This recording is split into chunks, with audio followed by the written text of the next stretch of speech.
You know those chapters in life when everything feels predictable? When the days blur together and you convince yourself you've got it all figured out? That's exactly where I found myself at 57 years old. My relationship with my son Daniel had become comfortable, maybe too comfortable. We'd fallen into patterns that felt safe but somehow hollow. After losing my husband 3 years earlier, I'd wrapped myself in routine like a protective blanket. Daniel and I talked, sure. We shared meals and caught up on surface-level news. But somewhere along the way, we'd stopped truly seeing each other. We'd stopped diving into the conversations that matter, the ones that reveal who we really are. When Daniel first suggested the mountain retreat, I nearly declined. My friends had been encouraging me to take trips, to reconnect with life beyond my grief. It'll be transformative, they promised. I remained doubtful. The thought of spending an extended weekend with my 30-something son felt more obligatory than exciting. He had his own world now, his own concerns and challenges. What would we even talk about for days on end? But Daniel's voice carried something different when he called that Tuesday evening. "Mom, I really think this would be meaningful for both of us," he said with an earnestness that caught me off guard. And there it was. That part of me that never wanted to let him down. That maternal instinct that still viewed him as my little boy even though he stood 6 feet tall and managed his own life perfectly well. I heard myself saying yes before my practical mind could intervene. So there we were, 2 weeks later, driving up winding mountain roads toward a secluded cabin Daniel had discovered online. The place sat nestled against the mountainside, surrounded by towering pines and overlooking a valley that seemed to stretch into forever. Large picture windows promised views that would take your breath away, and the whole structure had that weathered charm that comes from years of sheltering travelers seeking escape. We arrived just as the sun began its descent, painting the sky in shades of amber and rose. The mountain air hit differently up here, sharp and clean, carrying the scent of evergreens and possibility. Daniel had handled everything, from booking to supplies, and I found myself appreciating his attention to detail. He'd always been thoughtful that way, even as a child. After we brought our bags inside and claimed our rooms, an unusual tension settled between us. Not uncomfortable exactly, but definitely unfamiliar. How long had it been since we'd spent this much uninterrupted time together? No phones buzzing with work emergencies, no commitments pulling us in different directions. Just us, the mountain, and time stretching ahead. That first evening, we built a fire and prepared dinner together in the cabin's cozy kitchen. As flames danced in the stone fireplace, we settled into our meal, making small talk about the drive and the cabin's rustic charm. The conversation drifted naturally to memories. I found myself recounting trips I'd taken with his father before cancer took him from us. I described our anniversary trip to the coast, how we'd walked along the beach at sunset, talking about our dreams like we were still 25 instead of pushing 50. Daniel listened with an intensity I hadn't noticed in years, nodding and asking questions that showed he was truly present. For a brief moment, it felt like we'd stepped back in time to when he was young, when the three of us would gather around our dining table and share stories about our days. But then something shifted. After we'd cleared the dishes and returned to our spots by the fire, Daniel cleared his throat in that particular way that signals something important coming. I glanced up from my tea, curiosity prickling. "Mom," he began, his tone careful, almost tentative. "There's something I've been carrying around, something I need to say to you." I set down my mug, giving him my full attention. My heart picked up pace slightly. "What is it, sweetheart?" He leaned forward, hands clasped between his knees, clearly choosing his words with care. "It's about us, about how we've been with each other since Dad died. I feel like we've both settled into this comfortable distance, you know? We check in, we stay in touch, but we don't really connect anymore. Not like we used to." His words landed heavily in the quiet room. I felt them settle somewhere deep in my chest. "I've noticed that we avoid the real conversations," he continued, his eyes meeting mine. "We talk about weather and work and who needs what fixed around your house. But we never talk about what we're actually feeling, what we're struggling with, what matters to us now. And Mom, I miss that. I miss really knowing you, and I miss you really knowing me."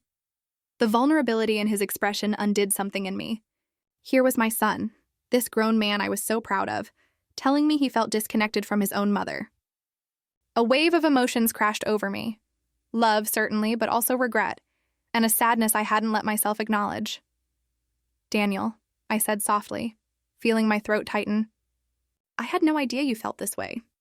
I'm so sorry. I think I've been so consumed by my own grief, so focused on just getting through each day, that I didn't realize I was shutting you out too.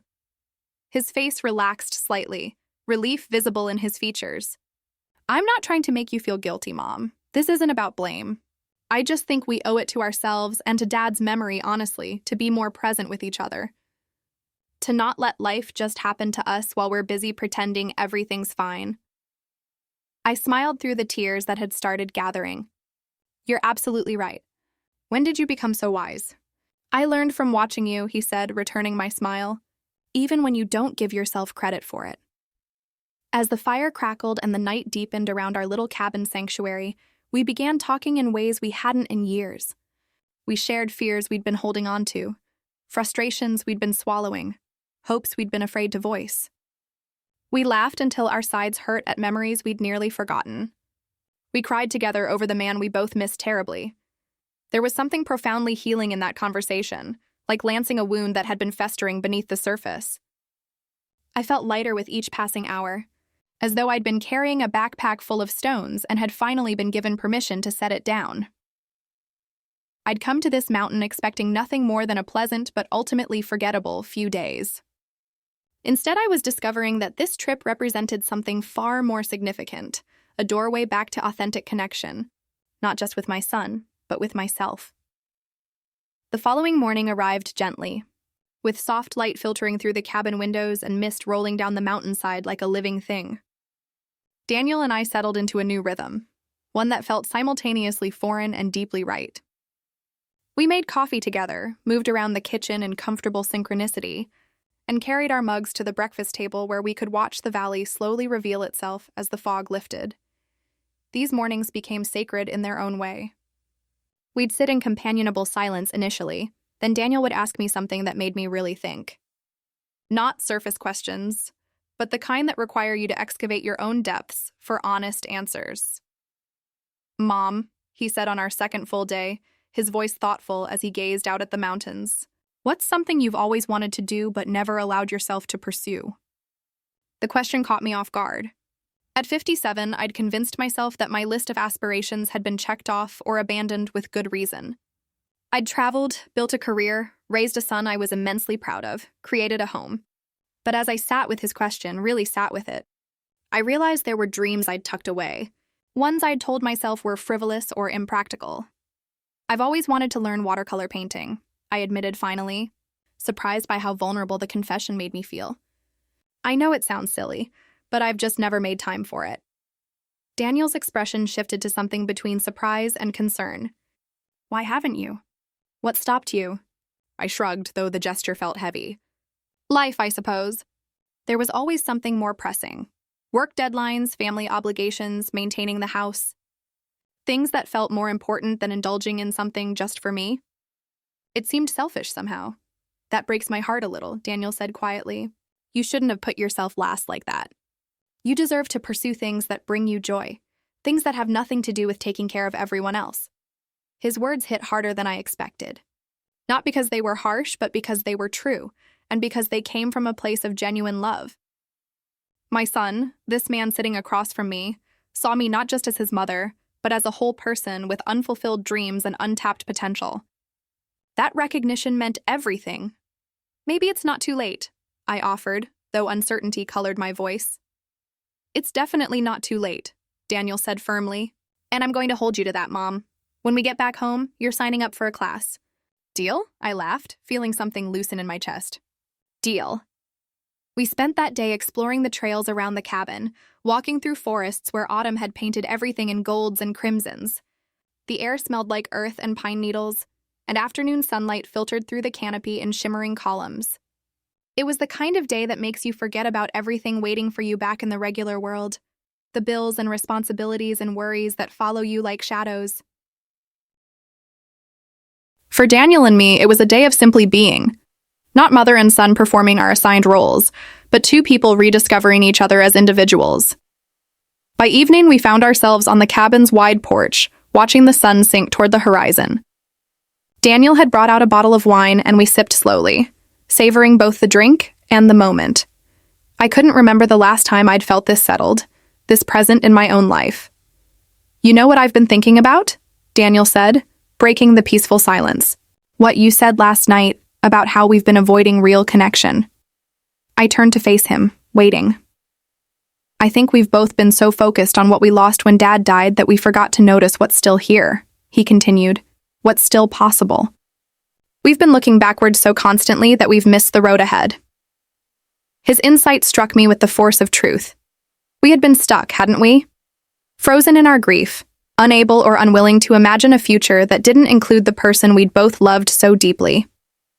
Moving forward had felt like betrayal somehow, like we'd be leaving him behind. "You're right," I acknowledged, my voice thick with emotion.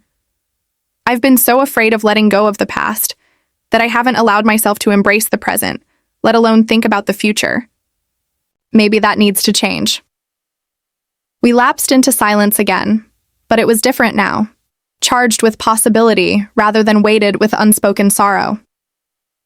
I felt something shifting between us, a deepening that transcended our biological connection. This wasn't just about being mother and son anymore. It was about two adults learning to move through the world together, supporting each other through the uncertainties that come with living fully. That night, after another meal shared by firelight, I looked at Daniel across the dancing flames and felt overwhelmed with gratitude. "I'm so glad we came here," I told him. "This trip has given me space to confront things I've been avoiding, to think about who I am now and who I want to become." Daniel's face softened in the firelight. "I'm glad too, Mom. I think we both needed this, a chance to remember who we are beyond our grief, beyond our roles. To just be ourselves." It was a simple statement, but it contained entire worlds of meaning. In that moment, I understood that this trip wasn't merely about reconnecting. It was about rediscovery, of ourselves as individuals and of what it means to be family when everything you thought you knew has been fundamentally altered. As the fire burned low and night wrapped around our mountain sanctuary, I felt something fundamental shift inside me. I wasn't the same woman who'd driven up here several days ago, and Daniel wasn't the same either. We'd both changed, evolved, opened ourselves to growth we hadn't known we needed. And for the first time since losing my husband, I felt something I'd almost forgotten. Hope. Real, tangible hope about life, about my relationship with my son, about my own future. Our remaining days at the cabin took on a dreamlike quality, as though we'd stepped outside normal time into some protected space where the outside world and its demands couldn't reach us. Daniel and I continued our pattern of deep conversations interspersed with comfortable silence, and with each passing hour, I felt more layers of guardedness falling away. We took a hike one afternoon to a lake Daniel had discovered on a trail map. The path wound through dense forest and across burbling streams, leading us eventually to a pristine body of water that reflected the surrounding peaks like polished glass. We stood at the shore for a long while, neither of us speaking, just absorbing the beauty and tranquility. "I've been thinking about what you said," Daniel finally broke the silence. "About the watercolor painting." I glanced at him curiously. "Oh? I think you should start as soon as we get home," he said with conviction. "Seriously, Mom, why wait? You've spent so much of your life putting everyone else's needs first. Me, Dad, your students, everyone. You deserve to do something purely for yourself, something that feeds your soul." I felt emotion rising in my throat at his words. This was what I'd needed to hear, not just permission, but enthusiastic encouragement from someone who mattered to me. "You really think so?" I asked, my voice barely above a whisper. "Absolutely," he said, turning to face me fully. "I've seen your sketches over the years, the ones you do absent-mindedly while you're on the phone or watching television. You have talent, and more importantly, you have the desire. That combination deserves to be explored." He stepped closer, his expression earnest. "I mean it, Mom. When we get back, we're finding you a class. I'll help research options. I'll drive you there if you need it. Whatever it takes. This is important." Standing there beside that mirror-still lake with my son looking at me with such genuine care, I felt walls I'd built around myself begin to crumble. For 3 years, I'd defined myself almost entirely by my losses and my obligations. I was Robert's widow. I was Daniel's mother. I was the woman who kept her house tidy and her lawn maintained and her commitments honored. But who was I beyond those labels? Who was Margaret, the woman with her own dreams and desires and creative impulses? "Thank you," I managed to say, though the words felt inadequate for what I was feeling. "Thank you for seeing me." We stayed at the lake a while longer, sitting on smooth rocks and talking about practical things. Where to find art supplies, what kind of classes might be best for beginners, whether I should start with landscapes or still life. But underneath the practical discussion ran a current of something deeper. Daniel was helping me reclaim a part of myself I'd thought was lost forever. Walking back to the cabin, I felt physically lighter, as though I'd been carrying a weight I hadn't even recognized until it was lifted. The realization was both exhilarating and slightly terrifying. What else had I been denying myself? What other aspects of my identity had I surrendered without even noticing? That evening, as we prepared our final dinner in the cabin, I found myself watching Daniel with new appreciation. When had he become so insightful, so emotionally intelligent? I'd been so focused on my own journey through grief that I hadn't fully recognized his growth, his own evolution from the boy I'd raised into this thoughtful, compassionate man. Over dinner, Daniel raised his glass. "I want to propose a toast," he said, "to new beginnings, to being honest with each other, to not letting another 3 years pass where we're just going through the motions." I clinked my glass against his, emotion thick in my voice as I added, "To remembering that it's okay to move forward. That loving dad and building a future aren't mutually exclusive." We talked late into the night, and I shared things I hadn't told anyone. My fears about aging alone, my worries about becoming irrelevant, my guilt over feeling happy when laughter no longer felt like a betrayal. Daniel listened without judgment, offering comfort when needed and gentle challenge when I was being too hard on myself. "Mom," he said at one point, "you know Dad would want you to live fully, right? He wouldn't want you frozen in time, defined only by losing him. He loved you too much for that." The truth of his words broke something open in me, and I cried. Really cried, for the first time in months. Not just tears of grief, but tears of release, of acceptance, of permission to keep living. Daniel held my hand across the table, his grip steady and sure, and I marveled at how our roles had shifted. He was caring for me now in ways I'd once cared for him, and there was something beautiful in that symmetry. Our last morning at the cabin arrived too quickly. As we packed our belongings and tidied the space, I felt reluctant to leave this cocoon we'd created. The mountain had given us something precious, time and space to rebuild our connection, to remember who we were to each other beyond the roles we'd been performing. Loading the car, Daniel turned to me with an expression I couldn't quite read. "Mom, I want to make sure we don't lose this when we go back. I don't want to fall back into old patterns where we only talk about surface things." "I don't want that either," I assured him. "So what do we do? How do we make sure we keep this going?" He thought for a moment. "What if we commit to having dinner together once a week? Not a quick meal where we're both distracted, but real time together. We can cook, we can talk, we can be intentional about staying connected." The suggestion was so simple, yet it represented everything we'd learned here. "I'd love that," I said, meaning it completely. As we drove down the mountain, watching the cabin disappear in the rearview mirror, I felt different than I had on the way up. Not just temporarily refreshed, but fundamentally changed. This trip had reminded me that life continues, that growth is always possible, that connection requires intention and vulnerability. Daniel reached over and squeezed my hand. "Love you, Mom." "Love you too, sweetheart. Thank you for this. Thank you for seeing that we needed it, even when I didn't." The mountain roads gradually gave way to highways, and the peaceful isolation of our retreat faded into the bustle of regular life. But something had shifted permanently. I wasn't returning to my old existence. I was stepping into something new, something that honored both my past and my future. 3 weeks after we returned, I enrolled in a watercolor class at the community center. Daniel drove me to the first session and waited in the parking lot, giving me a thumbs up as I walked through the doors. My hands shook slightly as I set up my supplies, surrounded by strangers who were also there to explore their creativity.